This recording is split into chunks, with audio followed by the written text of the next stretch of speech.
So welcome to our new run of knowledge series sessions. This series, first one of the year, will focus on engaging communities. So whether that's bringing communities together, like today's session, engaging underrepresented groups, or getting people involved in topics such as health or climate action.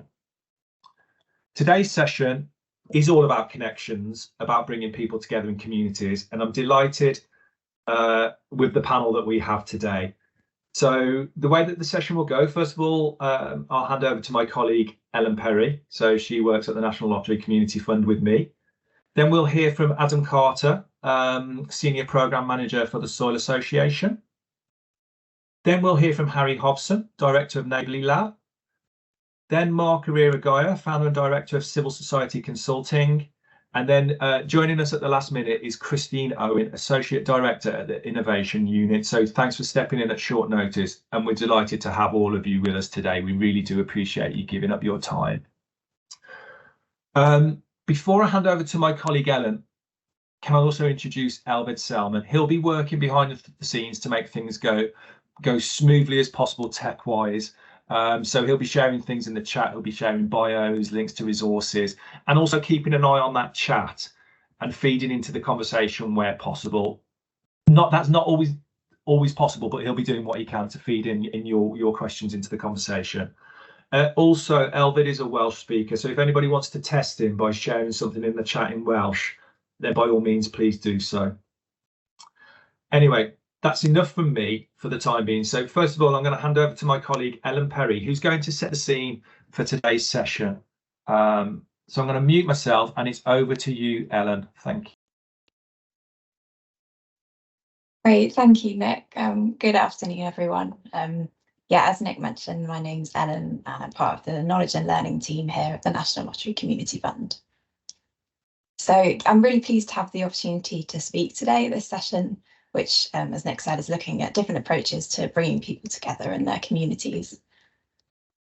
Much of what we fund has at its heart the idea of connecting people, so perhaps in a place, through an event, or as a result of other community-based work. Just to get us started today, I'm going to share a few examples, highlighting some themes that we see across the work and factors which can contribute to success. Hopefully these will introduce some key ideas and perhaps spark some questions to consider as we move through the rest of the session. So I wanted to start by mentioning the Soil Association's Food for Life Get-togethers programme. We published an impact feature on this towards the end of last year, and this acted as a bit of a jumping off point for today's topic. Food for Life Get-togethers supported communities to prepare, cook and enjoy food together through things like community gardens, festivals, cookery classes, and lots more. And obviously Adam's here from the Soil Association today, so we'll hear more in detail about what that looked like shortly. But something that came through really strongly both in that work when I was researching it and elsewhere is the idea of connecting over a common experience or interest. So one example that stood out for me personally was the work of small charity The Furnival in Sheffield. So they introduced food to their drop-in and language sessions for newly arrived women from Somalia, Yemen, Sudan and Libya. The group prepared and ate a meal together at the end of every session. So food provided a framework and a reference point for sharing stories, experiences and skills and for building relationships. And having that focus supported integration and broke down barriers. Food is a great broad example of something to connect over, and it's probably one of the most universal. But the anchor for bringing people together might also be something much more specific. So woodworking, for example, like at the Wee County Men's Shed in Clackmannanshire. Or in Merseyside, Rise Mind and Body worked with a local running club to provide inclusive and wide-ranging provision, including free running coaching, mindfulness and yoga classes. And its walk and talk group explored local beauty spots and giving people a space to connect and chat through any problems. We see regularly that placing the focus on an activity or on sharing the challenges and journey of a particular life experience is often a key hook to bring people together. Epic Dad Wales, for example, run dads and children's clubs and family events bringing families together for encouragement and support alongside courses in money management and cooking on a budget. And they also create safe spaces for fathers to talk about mental health and find help if needed. The second area I was keen to highlight was the importance of practicalities. So learning from our grant holders illustrates the need to pay attention to these and the way that they can make all the difference in whether people are able to join groups and events. So this might include things relating to public transport, accessibility, cost, timings, amongst lots of other things. In South Wales, for example, Vision for Our Valley makes sure the play schemes and upcycling workshops it runs are always on bus or train routes. Making attendance easier can also mean helping people to take things a step at a time. So it can be intimidating for anyone to be with a group of brand new people or to try something you've never done before. And we've seen how projects have set up induction processes to help with this. Health for All Connections in Leeds, for example, saw that people were signing up for their activities, but then not turning up on the day. So they set up a process where a staff member met new attendees beforehand. And making these kinds of individual connections makes a difference. It can be much easier to join a group if you feel like you know someone already. I also wanted to touch briefly on the way that specific events and gatherings can be a catalyst for bringing people together and for building stronger, better connected communities. So another of our impact features looks at the Big Lunch initiative, which is led by Eden Project Communities. And this runs during a specific week in the summer each year, and it encourages neighbours to gather together in whatever way works for them. These flexible but kind of defined frameworks of projects like the Big Lunch and Food for Life get-togethers give people a reason to take that first step, and that so often leads to much more. So evaluation from the Big Lunch shows over 1 million community celebrations have led to 18 million new friendships. And 76% of people surveyed said they felt a stronger sense of community as a result of these events. And finally, I just wanted to say a few words on recognising the crucial role of community organisers in the work of bringing people together. So they're really, really important. And learning from our grant holders, again, kind of reinforces the importance of acknowledging that work, drawing on that expertise and of building skills and confidence doing that work too. Yes, so that's it from me. Thank you so much for listening. Yeah, really brilliant to kind of prepare for this and to share some examples from our grant holders around the UK who are doing work to bring people together. If you'd like to find out a bit more about some of these and the ideas we're discussing, please do feel free to follow the links in the chat. I think Albert's sharing or has shared. Yes, there's some published pieces on our website that draw on those. Yeah, I'll now pass back to Nick to move on to our guest speakers. Thank you. Thank you, Ellen. Thank you for that lovely framing as well. So now we're going to hear from our guest speakers, and then after we've heard from our guest speakers, we'll have a bit of a chat, a bit of a conversation around bringing communities together and that sort of work. First of all, we're going to hear from Adam Carter, Senior Programme Manager for the Soil Association, to build on Ellen's introduction. Adam. Thanks, Nick. Thanks, Ellen, and thanks, everyone. I've got a few slides which I'm hopefully going to share now. It's doing that warming up thing. It's slightly nerve-wracking. We can see them, Adam. They've come through. You can see that. Perfect. So yeah, I won't go on too much because it was a nice introduction from Ellen about the work that we've been doing, the lottery funded work that we've been doing, but just briefly, sort of Food for Life get-togethers. Although it was led by the Soil Association, it was very much a partnership programme delivered with 5 national partners, including Eden Project, who were just mentioned, and 12 local partners, community groups on the ground with real direct grassroots knowledge of the communities that they're working with. What we tried to do was connect communities through food, and by good food we really mean food that's good for people, that's good for the planet, that's good for budgets, food that improves health. And we really just wanted to get people to come together through cooking, growing, eating, sharing food. communally. We wanted to build the capacity of community organisers to have more confidence, more skills, more knowledge in being able to run good food activities that bring communities together. And yeah, throughout the sort of 4 years of the programme, we just encountered so many hugely inspirational food leaders or community leaders that were doing great work. But often that work wasn't hugely valued outside of the community groups that they were working with. And yeah, so we invested quite a lot in the leadership potential of those community organisers to go on and make the changes that they really wanted to see. So bringing in things like food leadership, advocacy, different approaches to community development, and really kind of hot housing these community leaders to go on and make further changes. Briefly, we were quite successful in terms of numbers. There are over 5,500 people that registered get-together events. We were running between 2019 and 2023, so there were considerable bumps in the road in terms of getting people together during that time. But we did manage to get cross-UK coverage. We were in 93% of all of the local authority areas in the UK. So I think that there is a real need for people to come together through food that we were able to capitalise on. We provided loads of resources for community groups to use.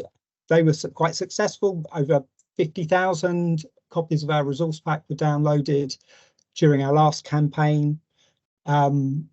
Networking was really important, bringing those community leaders, organisers together, and we had nearly 2,000 people join our network sessions, and we trained 114 food leaders through our My Food Community programme.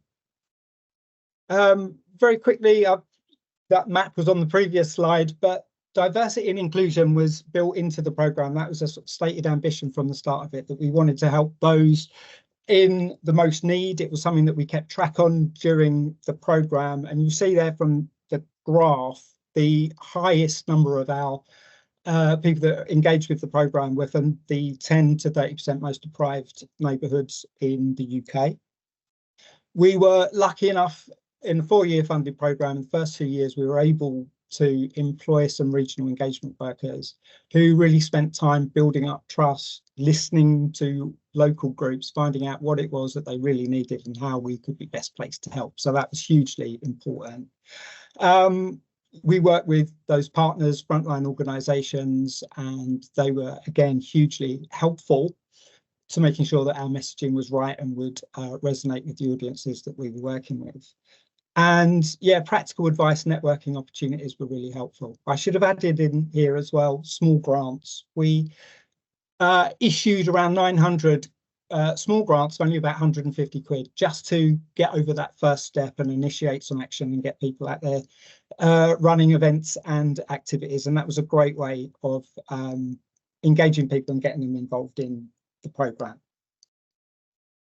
Very quickly, I've just got a little graph chart, I'm not entirely sure what it is, but these are a representation of the beneficiaries of those taking part. And I think this really speaks to the point that Ellen made in the framing session, that food really is universal and it's just a great way of connecting people. You'll see from the graph that we've got a huge range of diversity in terms of our target audiences, from children, young people, to older people, families, unemployed people, people on low incomes, people living with chronic illness and disabilities. I mean, you can read them all for yourself, but it's pretty much the point I'm trying to make, I think, with this slide, is that universal power of food as a connector, as a way of providing memories and things that we all share. Obviously, it's fundamental to life, so it does cut across any cultural, social differences that we may have. And lastly, really, from me, the programme was evaluated all the way through by 2 academic partners, University of West of England and Coventry University. But I thought this slide, and they'll probably kill me for just putting in one random slide, picked out of a hugely extensive research that they provided. but this was some research that they did with us around participation in what they called social food citizenship. It's really sort of social food activity. Just looking at what are the motivations, what are the barriers, and what are the enablers that people experience that make them get involved or prevent them from getting involved. So yeah, just thought it'd be useful for this discussion around engagement, just to have a little look at that. And if we focus on the positives and we look at the enablers, really that having access to resources, that's why I think like our small grants scheme worked really well. People wanted to do some stuff, but there were some barriers in the way. So how do we remove those barriers? Providing other resources as well, in form of training, activity packs, and so on, were all really well received. Mentioned before about our engagement officers spending time with communities. That co-design piece has been absolutely essential, as was recognising and celebrating community organisers and doing all that we could to increase their capacity and confidence for running these kind of activities. And then lastly, that institutional support. Where could we be as a fairly large UK-wide charity? And it was really about, I think our best role was that one of convening, facilitating, putting people in touch with one another, making, advocating for changes to policy, that kind of thing. So yeah, I just felt that was quite a useful slide, really, just to sort of think about what those barriers are to engagement and how they can be mitigated. So I know I only had 5 minutes, so I've really tried to rattle through it, but we've got a whole load of research available on our website. So the link's there. If you can't access that, I can just stick it in the chat. And I'm always very happy to have a chat if anyone wants to get in touch with me directly. Okay, so that's it from me. We're not doing any questions or anything yet, are we? I think I'm handing over. Thank you very much. Getting a clap from Mark, which gratifies me enormously. So yeah, are we just? Yeah, back to me, Adam. Thanks very much. We'll hopefully have an opportunity to pick up some of those barriers and enablers later. So thank you very much. Next, we're going to hear from Harry Hobson, Director of Neighbourly Lab. So over to you, Harry. I believe you've got some slides as well. Hi, everyone. Yeah, thanks, Nick. And nice to see you all. And thanks for inviting us on the call. And my colleague, Shoma, is here as well. I've got a couple of slides I'll share if that's okay. But let me do that. Without further ado. I'll let you know when they come through, Harry. Oh, yeah, that's good. Thanks.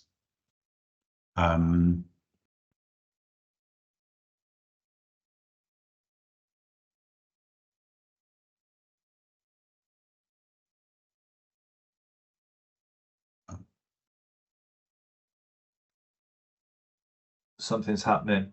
Oh, that's promising. Well, there we go. Neighbourly Lab and our work with local shops. Oh, that's good. And is everything? There's no. It's perfect. It's like a presentation. It's good to go, Harry. Thank you very much. Oh, thanks, everyone. Sorry. Yeah, lovely. Okay. So Neighbourly Lab and I work with local shops. So the first, very briefly, Neighbourly Lab.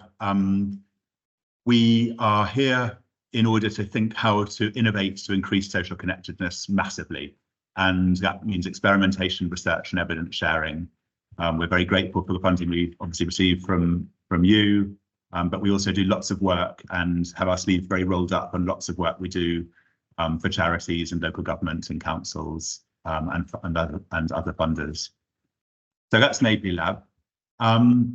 I thought that it'd be interesting to share about 5 things about this project. I'll just very quickly explain kind of why shops, because that might be, people might be wondering kind of, why shops? I'll explain that. Then I'll just say one thing about our process, which is kind of this idea of superpowers that we can leverage. And then I'll give you a bit of a clue as to what the big idea is. And I'll share 3 insights about that big idea and the mechanism we're going to go with. I should say we're only a quarter of the way through this programme, and so we haven't got any findings or stats or anything to share yet, but obviously we'll be back when we do. So yeah, don't worry, I'm not going to go through all this stuff on the slide, but basically the aim of this programme is to think, okay, how can we unlock the social superpowers of shops? And we got to this because we did a programme before called the Essential Mix, an amazing programme, also funded by the Bringing People Together Fund, also supported by Dav Palak, so thank you, Dav. And that took us into Tesco's in Scotland, and we became fascinated by the role that supermarkets and big shops can play in local communities. And at the same time, we were doing lots of work with cash-strapped councils about social infrastructure, and they kept going, well, we're doing what we can, but what about the private sector? What about all the social infrastructure that could be switched on in the private sector, like supermarkets and other things like that?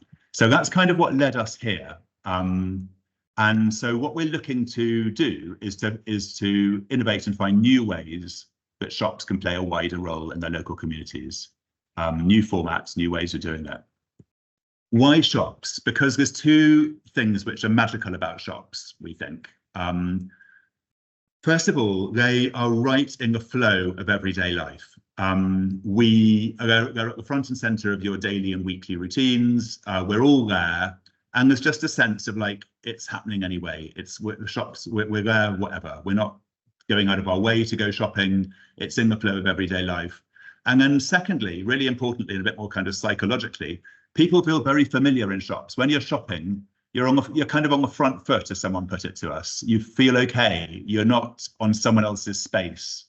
And you've kind of got power. You're there on your own terms. And the kind of places which might be intimidating to certain people, like council offices or churches or GP surgeries, shops tend not to be like that. Shops tend to be welcoming, familiar, easy spaces for people to be in. So that piqued our interest. We were like, what can we do in these spaces? And I just wanted to say that one of the unusual things about this programme, I think, especially given that it's funded by the National Lottery Community Fund, is that we're working very closely with private sector businesses. And that involves a real sweet spot of these three things. And first and foremost, obviously, is to achieve the social aim of the projects and adapt it to the local context. So that is obviously paramount. But we have to also think of things and innovations and ways of doing things which advance the retailer's commercial goals and which are operationally easy or even effortless for the retailer to do. And there we go. I've sort of scribbled in the sweet spot of those three things.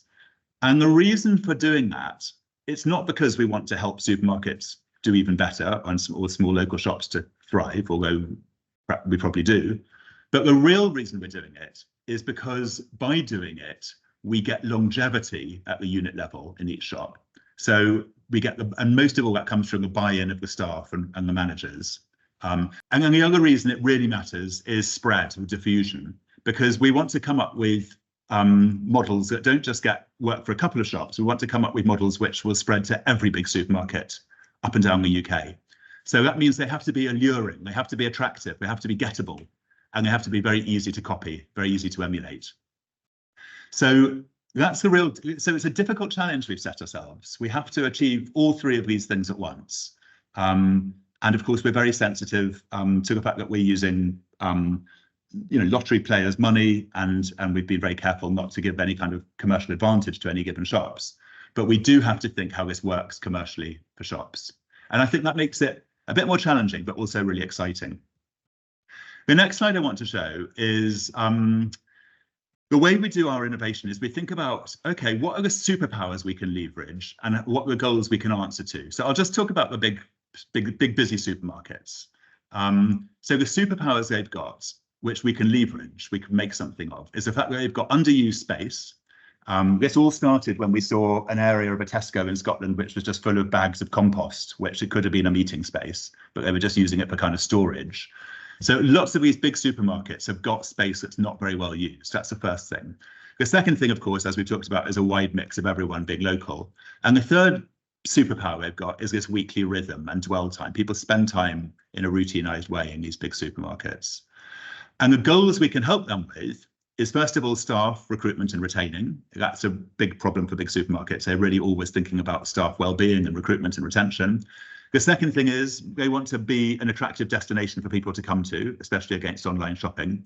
And thirdly, they want to look good. They want to do comms and corporate comms and CSR, and we can help them with that. And then with small convenience stores, it's a slightly different set of needs. It's, well, their superpowers is basically the rhythm of a small number of very regular customers, often vulnerable customers, and a real personal face-to-face relationship that the shopkeeper tends to have with regular customers. So the question is, what can we do with that superpower? And particularly with small shops, they are under real financial pressure all the time. 22% of small shops' revenues come from vapes and tobacco, and a lot of that's about to be banned. So there's real extra financial pressure coming up for small convenience stores. And we want to help them think how they can maintain loyalty and diversify. So what I presented so far, I hope, is why we're interested in shops and kind of how we're going about it, what it is that we see in different types of shops that we can work with, the superpowers we can leverage. And what I'm going to share with you now is kind of what the big idea is that we're going to test in big supermarkets over the next year. And I'll explain it very, very simply, but then I just want to highlight 3 things which I think are interesting for lots of the people on this call to take from it. The big idea is that we're going to say to these big supermarkets, we've got a way, we can help you bring your underused spaces to life and make them inclusive, joyous, shared spaces, which zing with life and liveliness for the local community to gather. And so that sounds great, but the question is, brilliant, but how are you going to do it? And our big idea is to create familiar formats for the supermarket and for the staff to be able to really easily run. Like that one we've shown there of like a toy swap Tuesday, that kind of thing. So the big idea here is that by making the formats super simple, super familiar, and almost like in a box ready to go for staff to be able to do, and for BCO partners to be able to help with, that's the first thing. In fact, it's the second one down. And then the other thing is, which I think is really clever, is that the reason the spaces were being underused is they didn't have a kind of timetable or a rhythm to them. They were just these big spaces which look the same, 24 hours a day while the supermarket's open. And we were thinking, well, everything else in life has a weekly rhythm, your work, your school, a local swimming pool, everything by being chopped up and having events and timetable in it lets people know how to use it, what to expect, and gives it a rhythm. So we have this really interesting hypothesis, which is that by making events on top of a space, you can activate the space much more and make it much more inclusive. And the third thing we wanted to say is this is all about the human energy. Is that success depends not on these clever formats and ideas, although they are enabling factors. The real determinant will be whether we can unleash the natural energy of shop staff to want to do this. And that means that we have to activate their appetite in it, their interest in it, their confidence in it. And that's the thing which will give these ideas staying power and make them sustainable long after the grant period, and then make them spread nationwide. So yeah, I hope that's helpful. I'll put our Chomarang will put our email addresses in the chat if you'd like to contact us. And thank you. And it's been lovely to share all this with you. And I'll stop sharing my screen now. Thank you very much, Harry. That was really interesting. Thank you very much. So next, I'm going to hand over to Christine Owen. So Christine, would you come on and please introduce yourself and tell us your interest in what we're discussing today? Hi, really nice to be invited along today. My name is Christine Owen. I'm an Associate Director with the Innovation Unit. I'm based in Edinburgh, and it's really lovely to see so many Scottish people and Scottish organisations in the chat. So special welcome to all of you from Scotland. The Innovation Unit is a not-for-profit UK-wide consultancy organisation, and our USB, if you like, is about scaling and bringing to life the big social impact innovations that we see that have an impact on inequalities, and scaling those and taking them into different places and community-led approaches. We have a range of portfolios or areas of impacts around justice, tackling health inequalities, mental health innovation, education and place-based transformation. And in my previous role, I worked for the People Powered Results team and led their work in Scotland. We were part of Nesta, and we had a number of place-based methods that were bottom-up innovation methods that took us into cross-system big collaborations that really brought people together around a shared challenge or a shared goal to tackle complex, wicked system issues. And in Scotland, we do that in partnership with organisations like the Scottish Futures Trust or the hubs that work across Scotland. And it's really about taking a bottom-up, community-led approach to how we engage differently with our statutory partners. And as we've heard in the call already, it's that important hook in, that thing that really matters to local communities that often drives that shared goal and that shared challenge. And in a previous life, I originally trained as an occupational therapist, led lots of change and innovation around allied health practices, and worked in a national improvement role as well. So throughout my career, that I've had a real passion about how do you really understand what matters to people, what hooks them into stuff that you really want to see bigger shifts and change around. And as always with all of our innovation methods and our place-based transformation, really wrapping around a rapid learning approach to understand what's the contribution of that approach into local systems and how do we better understand how we connect into local communities and systems, because we're not the experts there, seeing all of those local expert places as being the experts in the issues that we're tackling. So I think we're going to come on and talk a bit more about that, but please do reach out if you want to hear more about it outside of the webinar as well. Thank you. Thanks, Christine. And last but by no means least, Mark, over to you, Mark. Introduce yourself and why you're with us today, your interest in bringing communities together. Thank you very much, Nick.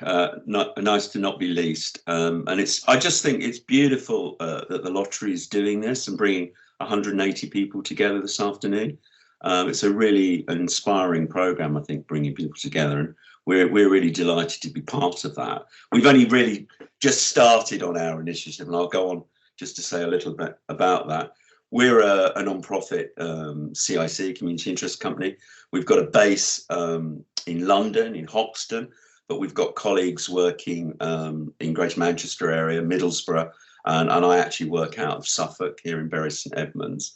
And we've been going for about 14 years, helping grassroots organisations through 14 years of austerity and the difficulties that presents up and down the country for the civil society sector is pretty profound. And we do that sort of work, supporting and capacity helping groups develop and be what they want to be and create the change that they want to create in their communities. And as a CIC, we also work to earn our living. I think it's quite important to say that as a CIC, and we get commissions from the sector to do evaluations, to do community engagement, lots of different work that we love doing all over the place. And that's really, really exciting. And I think we've been really concerned as an organisation, and this has been sincere, it's come out of the pandemic, but it's come out of, the societal changes that we see in front of us, where more and more people are isolated, more and more people are disconnected. The extent of loneliness, both for young and for older people, and for all sorts of communities, is really profound. And we've got quite involved in that work with the campaign to end loneliness, doing loneliness reduction training with colleagues up and down the country into some hotspots that get some funding to do more work in that. And I think out of that, the divisions that we see in our society, which we believe nefarious forces in the UK are stoking, quite frankly, and we're quite clear in saying that. And therefore, trying to bring communities together and connect people is something that we're passionate about. We've got a project called 32 Steps to Togetherness, and it's a great project, I think. It comes out of the work that, the work set out by John Yates in his book, Fractured. He talked about all of these things that are going on in society, and he had some solutions. So we're focusing around those solutions. We've produced a manual of 32 steps based on what John was outlining, and we've given it some animation, we've given it some colour, I think, and we're bringing that forward over the next few months. And I'll put that in the chat Nick, we've got the some events coming up actually starting next week, but it's really trying to encourage people individually and obviously collaboratively to take some actions, take some steps. And we're working primarily with social action, faith-inspired leaders. And our partners are Faith Forum for London, obviously based in London, and Edinburgh Interfaith Association, working in Edinburgh and the areas just around Edinburgh. And we're trying, although we haven't got much resource, to be frank, but we're trying to capture some hotspot work within England, and that's mainly in the northwest and the northeast and the east of England, and of course London. So we're doing some demonstration projects. We're trying to create networks of connections and people working together, online events. I'll put them in the chat in a minute, and also something. We're looking at doing 4 things this year in Peterborough, Rochdale, Barking, and in Edinburgh, so quite diverse places. An in-person thing, really around project exchange, so that people can learn and from each other and share experiences. And actually, and this is from our lived experience panel, we call them togetherness champions, but have some joy and some optimism of coming together and sharing that knowledge, because things are really, really tough in many of the communities that we're working in. So we've got to, in a sense, bring some life and bring some optimism and you know, just a forward trajectory that people can get involved in. So thanks a lot. Thanks, Mark. So we're going to just have a general discussion. So I would encourage the panel to get inquisitive with each other, and you're the experts, not me. So my first question, and I'll start with you, Christine, if that's okay. And it's a nice starter for 10. But what strategies have you found effective in bringing people and communities together?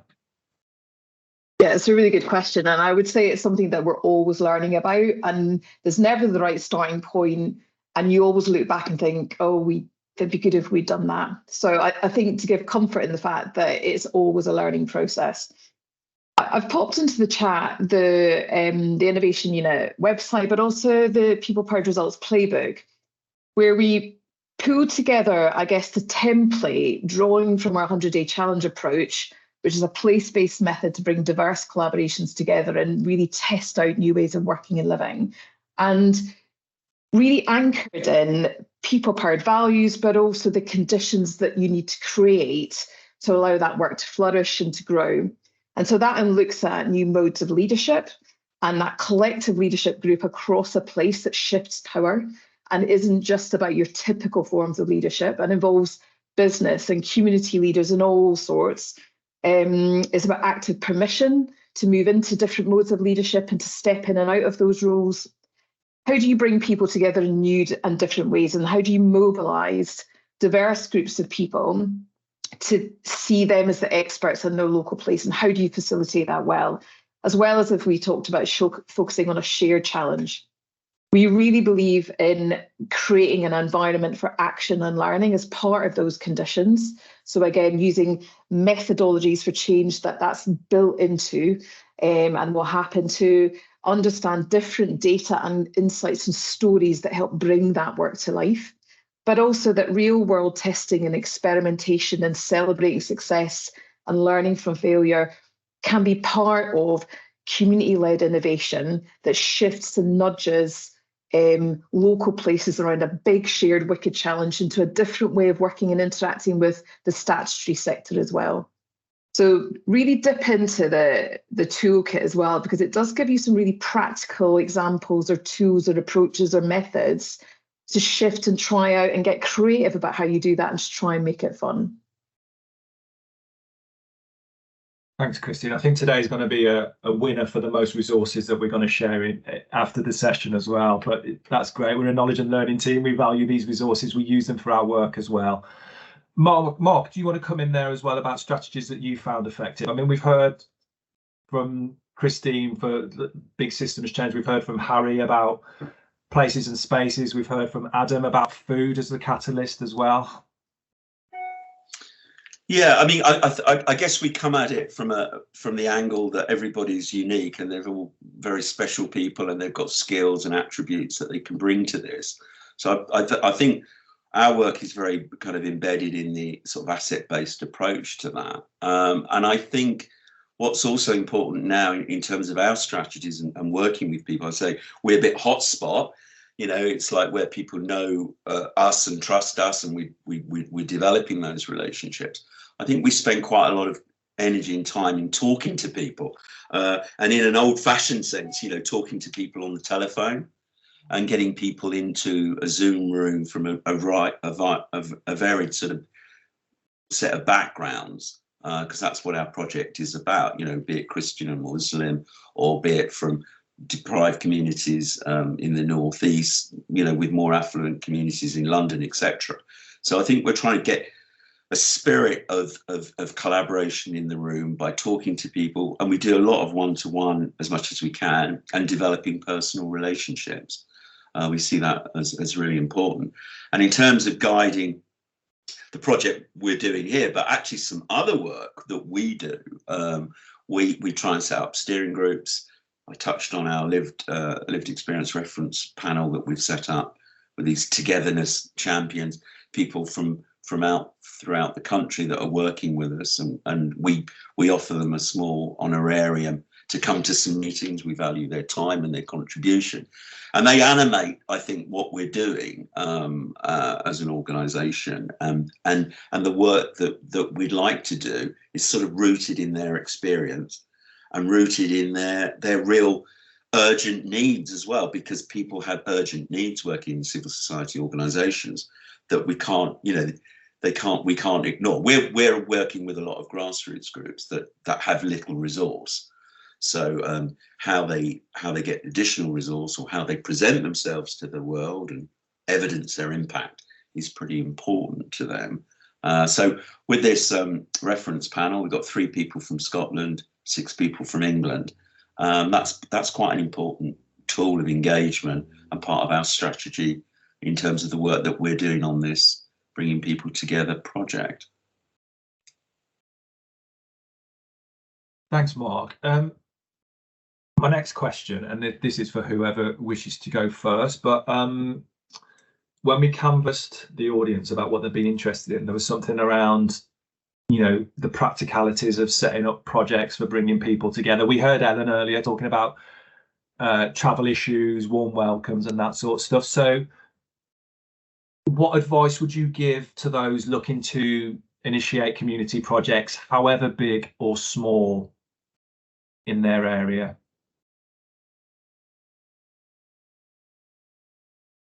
And go ahead, Adam.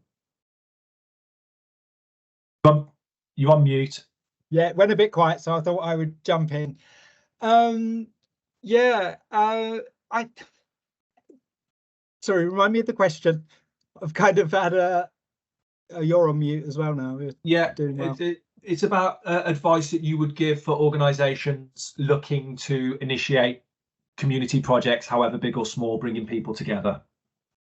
Yeah, well, yeah, I mean, we started by doing lots of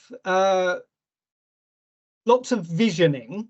So we tried to get the communities that we were working with, that we were talking to really try and imagine what the world would be like, you know, if once they'd made these changes.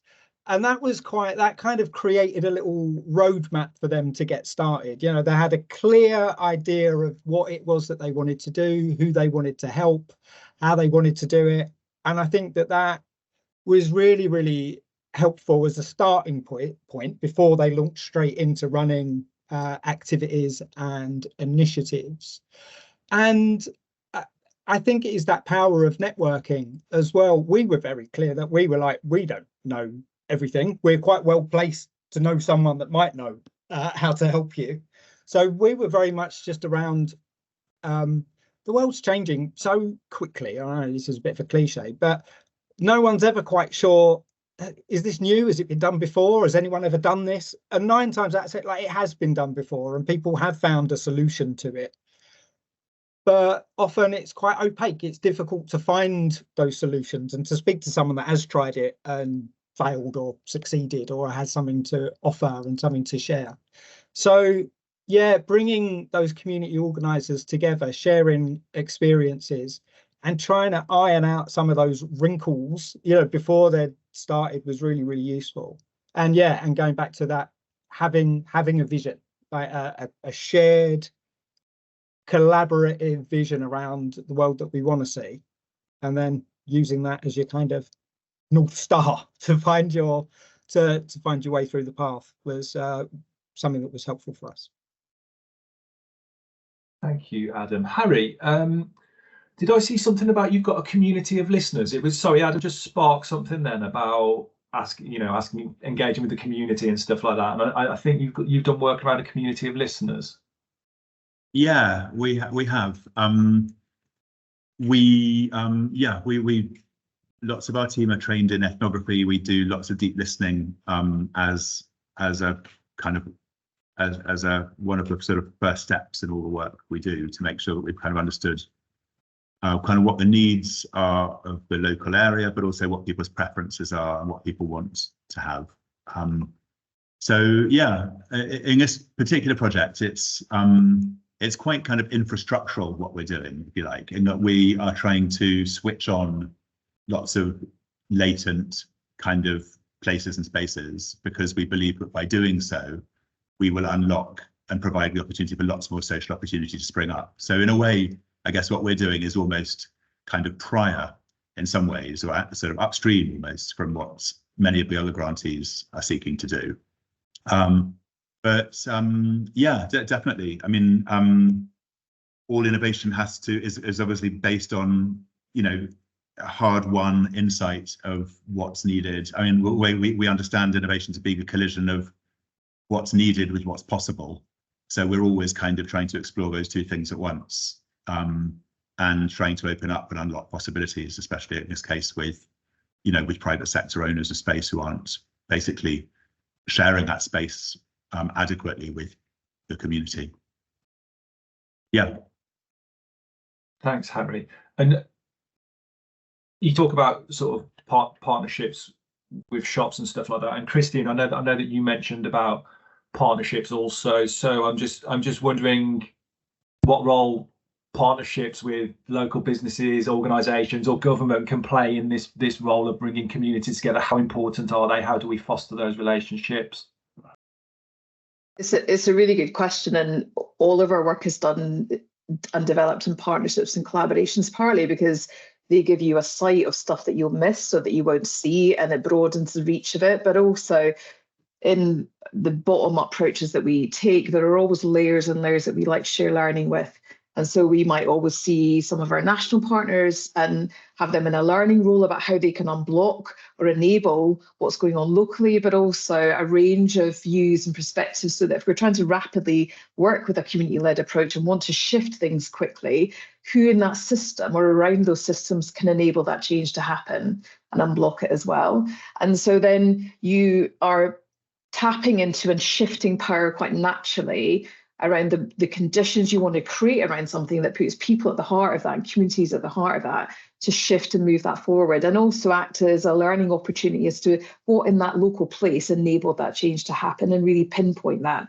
And some of that work can happen in a really small scale, like of the work that we led up in Shetland with small community development trusts, and trying to understand why that area and that local community development trust work very differently from another local area up the road, or how their interface with the statutory sectors are different. What are the skills, knowledge that enable that sort of approach to thrive and not in another community 8 miles up the road? And in some of the local areas, to the point about the questions that are being asked in the chat around bringing people together locally in something that structurally anchors them, moving towards a community development trust, or harnessing skills and knowledge that can help them look for funding or other things that anchors them in an approach, is also something that structurally changes, that allows us to nudge some of our smaller scale work to happen. Equally, the work that we lead across Greater Manchester, what are we learning about those big system leadership shifts that need to happen, and how do we understand at a really small community level what's required versus the big system shifts that enable those community development or community-led approaches to happen in different places. And Mark, could I just come to you? Because if we want to make sure all communities are involved in these discussions and bringing all communities together. A big part of our new strategy at the Community Fund is around EDI. So how do we make sure that people from diverse communities have equal access? How are they involved? How are we bringing them together? Quite big questions there, Nick. Yeah, I mean, I think that our approach, and to answer your question, is you reach out, you contact people, you speak to them, you call them on the phone, and you develop those partnerships, and that's what we're doing right now. You know, probably an example is the event we've got planned in Peterborough. We've got the Muslim Council of Britain involved. We've got the East Timorese Community Association, which is a small migrant organisation, involved. We've got the Peterborough refugee community involved in organising, being part of shaping that, and having some sort of equal power on that. But I think that what we try and do is reach out and work. Obviously, we work with CVSs, you know, in Peterborough and in Hackney at the moment, or Action Together in Rochdale. So we try and generate those partnerships, and we kind of recognise that there are gaps, and that we you know, we seek to get those people involved. We had a meeting last night. Sorry, it's a thing about timing as well, isn't it? We had a meeting at 7 o'clock last night about the refugee situation in Suffolk. We had Suffolk Refugee Support presenting, you know, the situation here in Suffolk. We had Runnymede Trust, which is a bit of a London-based organisation. Sometimes they want to be a bit more involved in national work. So we got them along to the meeting. Somebody else came from Oldham, and we're saying, God, we're having these conversations in a way that was really quite empathetic to their needs, and that they could feel that they were in that safe shared space. So we try and do a lot of that. The other practical thing, just using Peterborough as an example, how do you actually get, you know, social action leaders or people doing some good stuff to Peterborough, you know, from Redcar or from whatever? It's, you know, it's expensive. So we've got some money in our budget to pay for a minibus. I think we've got, you know, 18 people coming from the Greater Manchester area coming to it, you know, and train fare. So we are making some provision for that, because otherwise it just can't be there. You know, they're giving their time, that's free, and that's a big resource, isn't it? But they can't afford the trains. I mean, God, the trains are so expensive, as you know. So yeah, we try and do something quite practical, as well as kind of the reaching out, making sure people feel really welcome, that they're valued, and that, you know, they're actually gonna, when they arrive, they're gonna get a smile, and, you know, people are going to engage with them. Yeah. That's what we try and do. Thank you. I can't believe where the time's gone, and we must finish on time. So I'm just going to give the panel an opportunity just to talk about the things they have planned, what's coming up, what are you excited about, what should we keep an eye on? And I'm going to ask you if you could keep it to about 30 seconds. And I'm going to start with you, Harry, your top left of my screen. Thank you so much. Yeah, I think for us, it's all about social infrastructure in the everyday flow. So that's what we're interested in, is how you can switch social infrastructure on that's already in the everyday flow of people's lives. And we're increasingly working with government and DLUP on that, which is amazing, thanks to this project. Yeah, so watch this space for kickstarting social infrastructure and more thinking on that. Thank you, Harry. You're more than welcome. Adam, you're next on my screen. Thank you. We are doing some local versions with local authorities of our My Food Community Food Leadership programme, making sure that community voices are represented across local food partnerships. So yeah, excited about that. Thank you, Adam. Next on my screen, Mark, what are you excited about over the next couple of months? I'm always excited, always excited. I'm really excited if these 148, we've had a drop off, Nick, but 148 people look at the manual and look at the steps, see if they want to get involved with what we're doing and partner with us, come to our online events that we're starting, and come to the in-person events that we're looking to do in Peterborough, Rochdale, Barking and Edinburgh. Thank you, Mark. And over to you, Christine. What's coming up for you? We're really excited about how we really connect some of our large scale and smaller scale place-based transformation work across the UK. So have a look out for that around Greater Manchester and places in Scotland. Some of our bigger collaborations with some of our national partners of what that looks like and how we're going to share the learning out there. But some big programs of change around children, families and mental health that will take those place-based approaches. And like Mark said, dip into the resources. The People Powered Results stuff is open source, gives you some really practical ideas about how do you shift power, how do you really meaningfully involve people in your work. And do reach out and get in touch with us if you want to ask more. Brilliant, thank you. And that was perfect from everybody time-wise. Thank you very much. So just can I say some thank yous. Thank you to Ellen and all of our panel members today for a really interesting session. Sorry we didn't have more time. I think we definitely could have kept going, couldn't we? Thanks to Elvid too, who's just going to pop a quick poll into the chat, which will just pop up on your screen just to get a quick barometer of the session, and you will be getting more in-depth evaluation soon as well. This is the first in a run of 4 events, so we still have 3 sessions left, which Elwood will post more information about in the chat as well. So if you want to know more about engaging people with climate action, building healthy neighbourhoods, youth volunteering, please sign up to our upcoming sessions. And finally, thank you to you all for coming along today, and hope to see you at future events. So enjoy the rest of your day. Thank you very much.